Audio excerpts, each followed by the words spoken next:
Assalamualaikum warahmatullahi wabarakatuh. Halo Sobat Tani semuanya dan para milenial pelaku pembudidaya tanaman porang dimanapun Anda berada dan kapanpun Anda bisa mengakses channel ini. Apa kabar semuanya?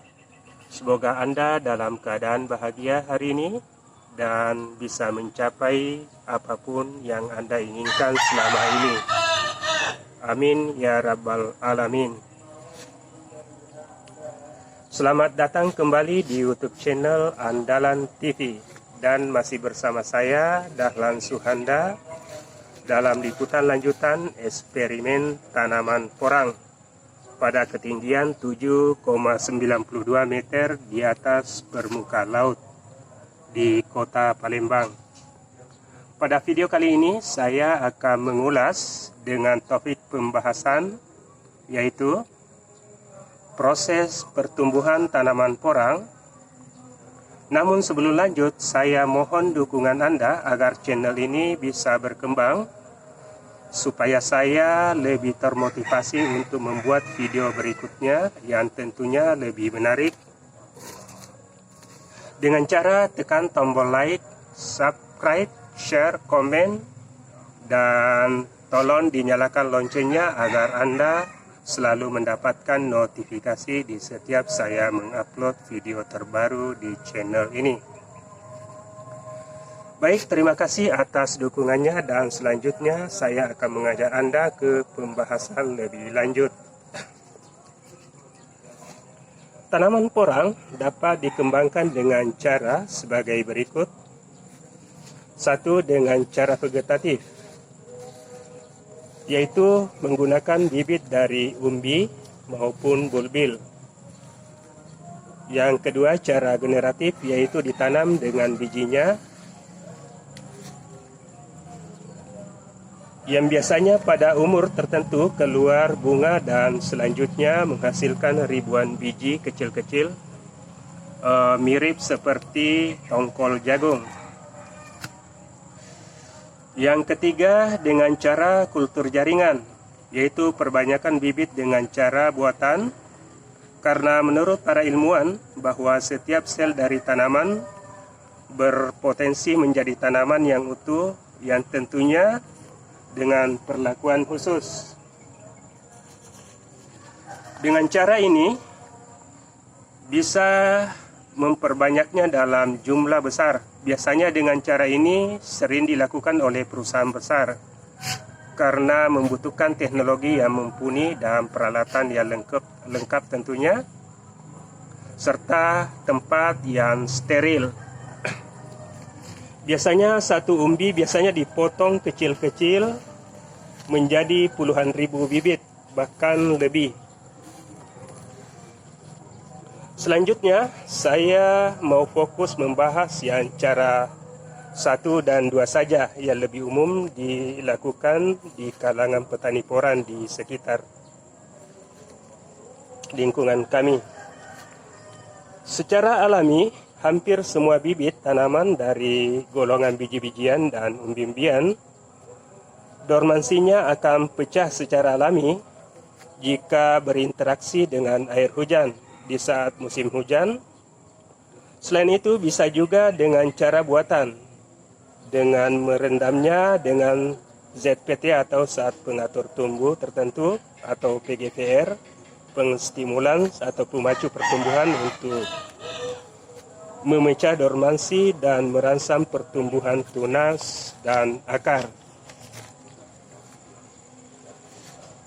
Kalau bibit dari umbi, biasanya dengan kadar air tertentu secara otomatis dormansinya akan pecah dan tumbuh sendiri tanpa perlakuan apapun, seperti yang sering kita lihat di tempat penyimpanan dengan sirkulasi udara yang baik pada waktu tertentu. Bila kadar airnya sudah mencapai kadar tertentu, secara otomatis tumbuh sendiri, akan keluar tunas dan akar. Jadi demikian dari fase dormansi ke fase pertumbuhan. Dan selanjutnya, fase pertumbuhan dibagi dua, yaitu pertumbuhan fase vegetatif dan fase generatif. Pertumbuhan fase vegetatif dimulai dari pecahnya dormansi keluar tunas akar dengan menyerap cadangan nutrisi yang ada pada bibit. Jadi semakin besar bibit yang ditanam, maka semakin banyak cadangan nutrisi yang bisa diserap untuk pembentukan batang, akar, dan daun.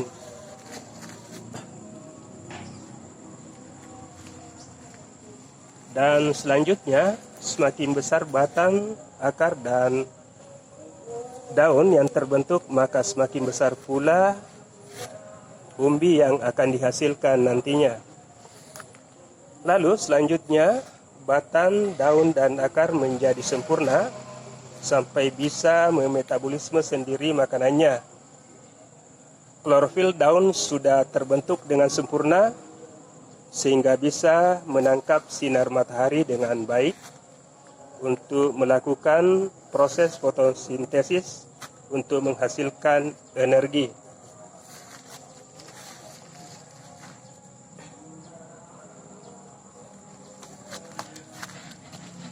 Ini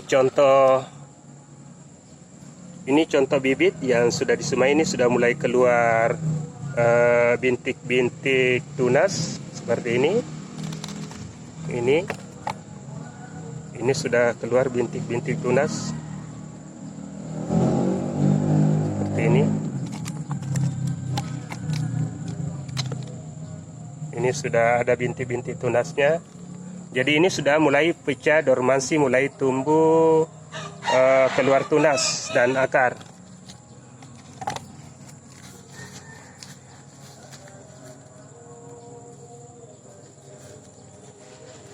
Sedangkan pertumbuhan fase generatif dapat dilihat dari buah bulbinya sudah mulai membesar.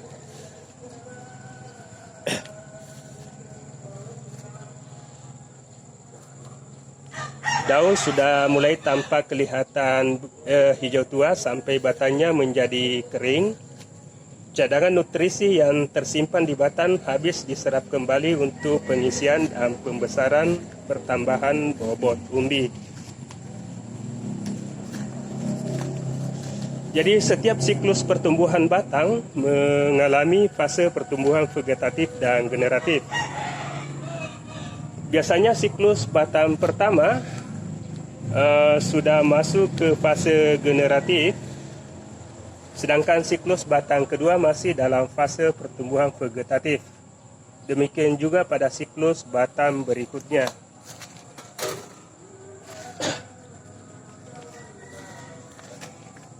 Selain dari kedua fase pertumbuhan tadi, selanjutnya masuk ke fase dormansi, yaitu di mana tanaman menghentikan pertumbuhannya, baik fase vegetatif maupun fase generatifnya sudah berakhir. Jadi tidak ada lagi aktivitas pertumbuhan. Jadi kalau hanya siklus batang pertamanya saja yang batangnya mengering, bukan dorman namanya, tapi fase generatif siklus batang pertama berakhir karena masih ada aktivitas pertumbuhan siklus batang yang lain berikutnya. Dorman artinya mati suri atau hidup tidur panjang. Akan bangun kembali dan tumbuh kembali untuk melanjutkan pertumbuhannya jika sesuai dengan syarat tumbuh kembangnya, terutama dari suhu, hujan, dan lain-lain.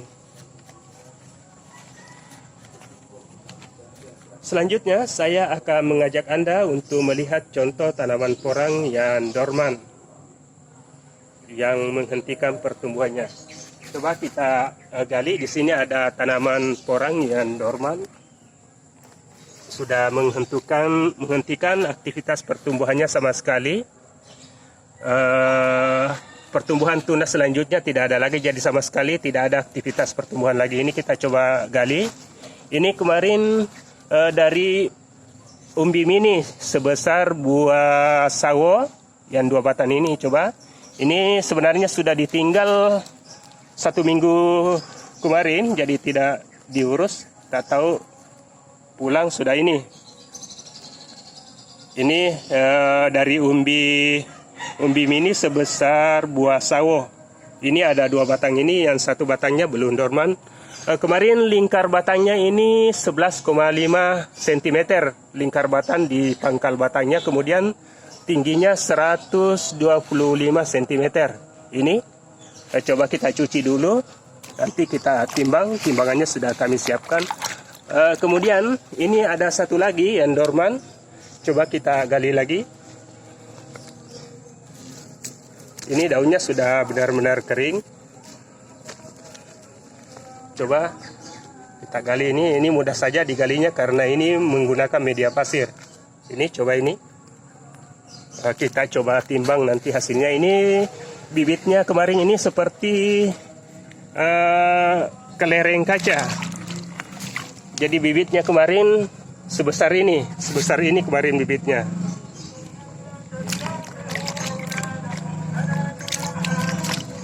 Jadi benar-benar dorman, aktivitas pertumbuhannya tidak ada lagi. Kita cuci dulu baru coba timbang.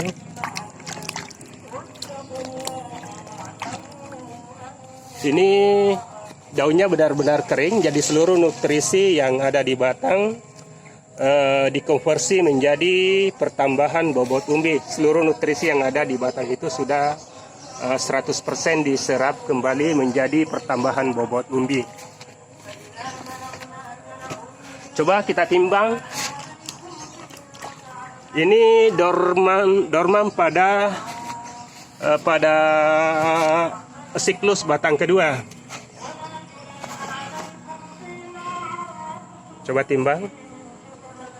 Ini berada di posisi 0, netral timbangannya. Kita coba.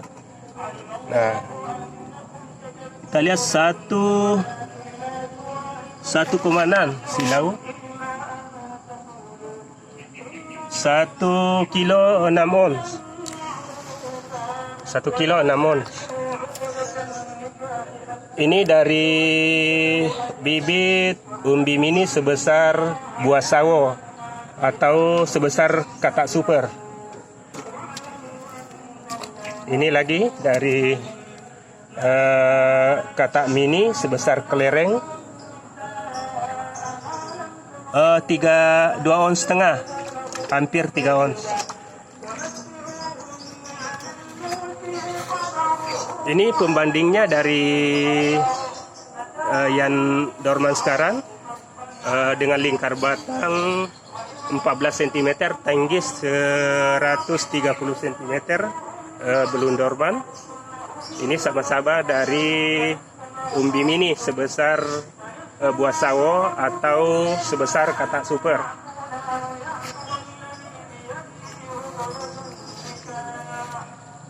Oke, demikian dulu ulasan kami pada video kali ini tentang proses pertumbuhan tanaman porang. Dan terima kasih atas kunjungan Anda di channel ini. Semoga bermanfaat bagi Anda dan yang lainnya. Dan sampai jumpa pada video berikutnya. Assalamualaikum warahmatullahi wabarakatuh.